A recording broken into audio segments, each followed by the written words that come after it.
Olá, meu amigo, minha amiga, tudo bem com você essa semana?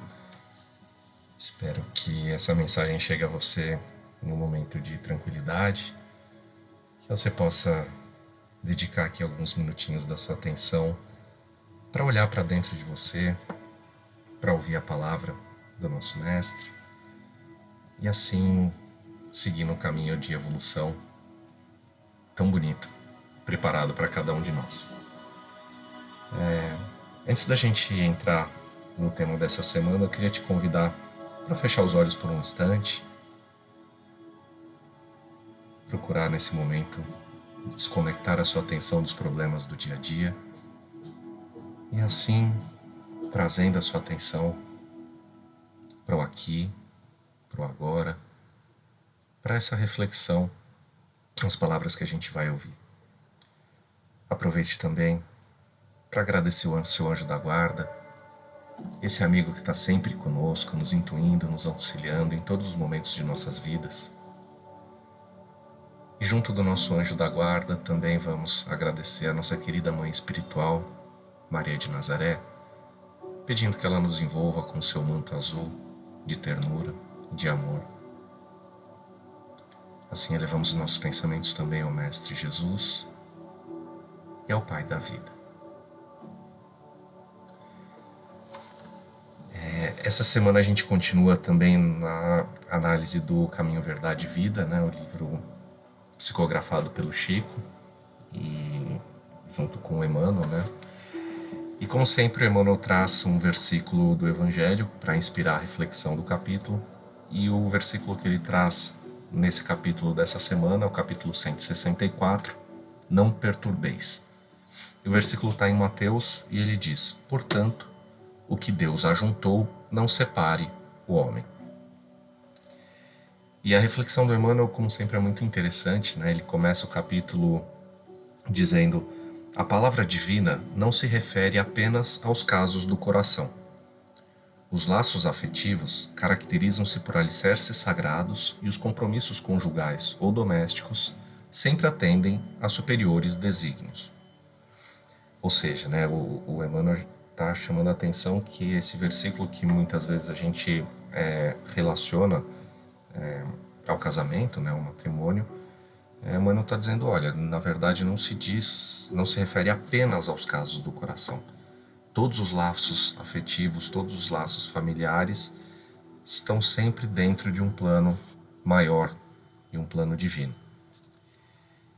E aí o Emmanuel continua dizendo: o homem não ludibriará os impositivos da lei, abusando de facilidades materiais para lisonjear os sentidos. Quebrando a ordem que lhe rege os caminhos, desorganizará a própria existência. Os princípios equilibrantes da vida surgirão sempre, corrigindo e restaurando. Quer dizer, o Emmanuel está chamando a atenção aqui para que a gente não esqueça da nossa missão divina, para que a gente não desvie do caminho reto, que a gente não se distraia com... achei bonitas as palavras que ele usou, né? Abusando de facilidades materiais para lisonjear os sentidos.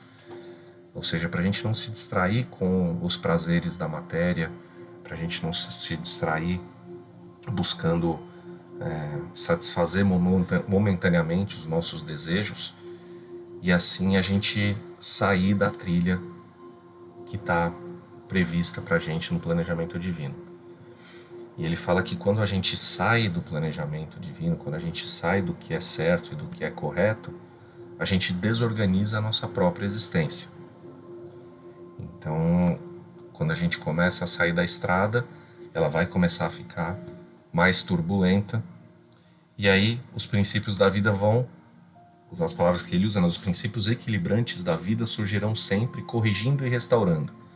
Ou seja, a gente saindo da estrada, ela vai ficar turbulenta, e isso vai chamar a nossa atenção para que, muitas vezes pela dor, a gente consiga voltar para o caminho divino e para o que foi planejado para a gente. E o Emmanuel continua dizendo: a advertência de Jesus, porém, apresenta para nós significação mais vasta. Não separeis o que Deus ajuntou, corresponde também ao não perturbeis o que Deus harmonizou. E ele continua dizendo: ninguém alegue desconhecimento do propósito divino. O dever, por mais duro, constitui sempre a vontade do Senhor. E a consciência, sentinela vigilante do eterno, a menos que esteja o homem dormindo no nível do bruto, permanece apta a discernir o que constitui obrigação e o que representa fuga. Quer dizer, mais uma vez, o Emmanuel com poucas palavras e com tanto sentido, né, com tanto significado. Ele fala, a gente não pode alegar desconhecimento. Fala, poxa, mas eu não sei qual é o plano que Deus fez para mim. No nosso íntimo a gente sabe o que é certo e a gente sabe o que é errado, né? Fala, se a nossa consciência, a menos que ela estiver dormindo no nível do bruto, ela está apta para discernir. Quando a gente está tomando alguma atitude, a gente sabe se essa atitude é certa, se essa atitude é errada, se essa atitude está de acordo com o que seria a verdade divina, ou se essa atitude está, de fato, puxando a nossa atenção para os desejos e para as facilidades materiais. Então, o Emmanuel diz, olha, preste atenção porque a sua consciência vai saber te dizer o que é a sua obrigação aqui nessa encarnação, o que você veio fazer aqui nessa terra e o que é fuga.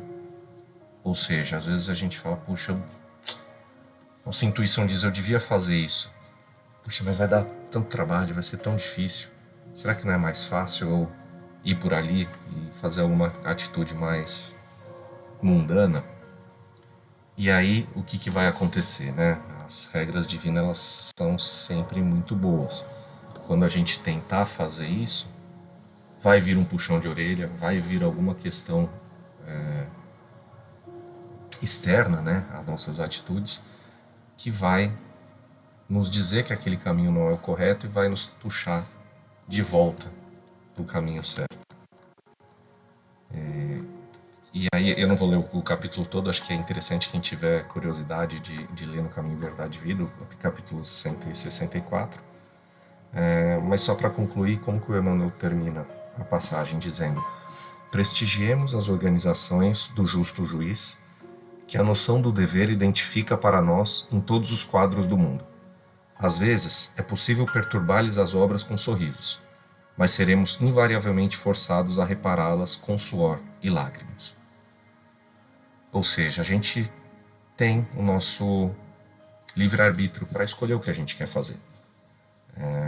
Deus é tão bom e tão justo que Ele nos permite, inclusive, discordar do plano e tentar fazer alguma coisa diferente. Mas a justiça também vem para nos dizer e nos ensinar o caminho certo. Então, a gente pode até tentar perturbar as obras divinas, a gente pode até tentar perturbar o plano de Deus. Mas a natureza vai sempre fazer com que a gente volte para o rumo, porque a gente está destinado a mais rápido ou mais devagar, todos nós evoluirmos um passinho de cada vez, e a velocidade desse crescimento vai depender de cada um de nós.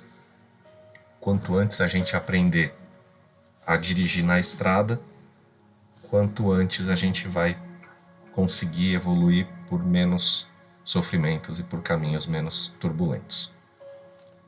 Essa era a mensagem para essa semana. Espero que você tenha uma semana de muita paz, de muita evolução, e fiquem todos com Deus.